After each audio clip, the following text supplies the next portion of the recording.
Masamang balita ho ito kay Senador Robin Padilla. Baka siya naman ang susunod na makulong nito. Yung nagnanakaw, tayo yung sinisisi sa dulo. Buying tutuluyan umano si Senador Robin Padilla. Pero buwis buo pa rin. Sa taas may meeting, buffet at kape. Ilabas pa rin umano ng Office of the Ombudsman ang resolusyon sa reklamong obstruction of justice laban kay Senador Robin Padilla. Kahit hindi ito nagsumiti ng counter affidavit na itinakdang deadline. Sa malamig na kwarto. Ito ang inahayag ni Ombudsman Jesus Crispin Boyeng Remulla matapos umanong hindi nagsumiti ng sagot ang senador sa loob ng non-extendable na 15 araw na palugit. Pawis na talampakan habang sa sahig ng opisina, puro baka lang sapatos. Reggae ang galaw pero rap ang isipan, huminga ng Si Robin Padilla hindi sumagot sa obstruction of justice. Preliminary investigation na yan. Malapit na sa husgado yan, ani ni Remulla.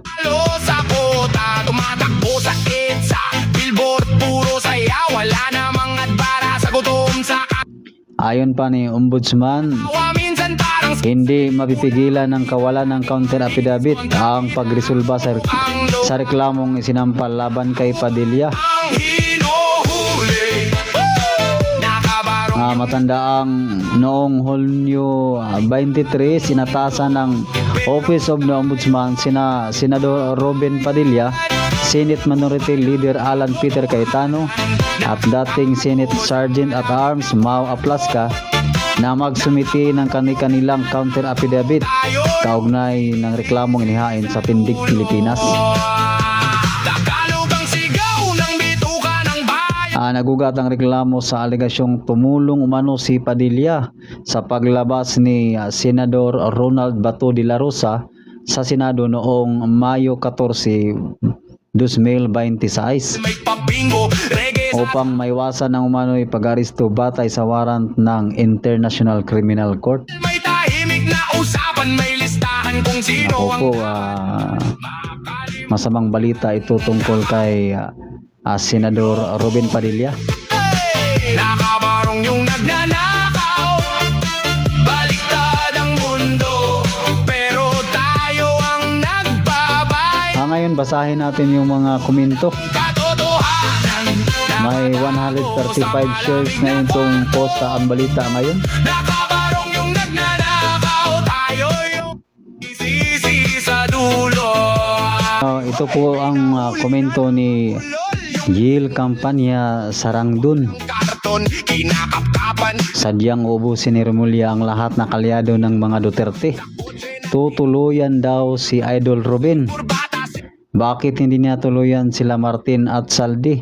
Selective justice, malinaw pa sa sikat ng araw. Sabay taas ng list. Nakahubad ang hinuhuli.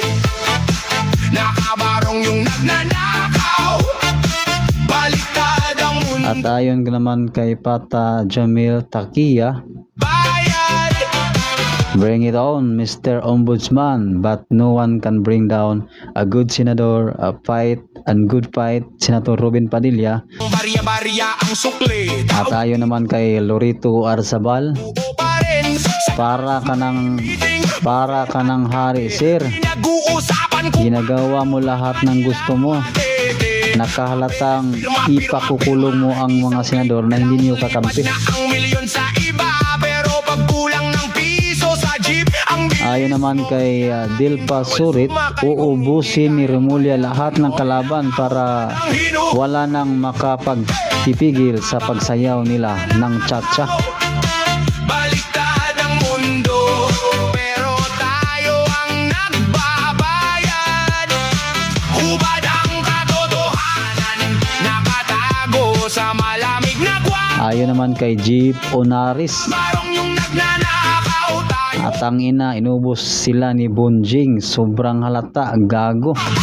sino ba ang tama? Hawak bitaw. Kanino ba talaga to? Sumasayaw sa kalsada, mga pao. Ayon Ayon naman kay Jenny De La Cruz, saan ka pupulutin kapag nagpalit ang administrasyon? Malalim baka tayo rin ang malason. Disco ang gabi, umiikot ang bola, pero isip ko bakit lagi tayo Ayon naman kay Haji Rabanes, sakit sa lahat yan may katapusan at malupit na karma sa huli. kanto ng bata. Nakakatawa minsan parang skit sa pelikula. Ang bida laging malinis kontra bida ang mukhang luka. Nakahubad ang hinuhubad At ayon naman kay RJ Hirona, yung nagnanakaw, pero try mo lang buyeng matik magkagulo na pag si Robin ang ipakulong mo. nakatago sa malamig na Ito po yung mga komento sa ating mga kababayan. inisisi sa dulo. Tagalog ang sigaw ng bituka ng bayan, pero English ang usapan pag pera na ang galawan. Transparency, accountability, ang dami nilang term, pero bakit may bata pa ring tulog sa gilid ng berm?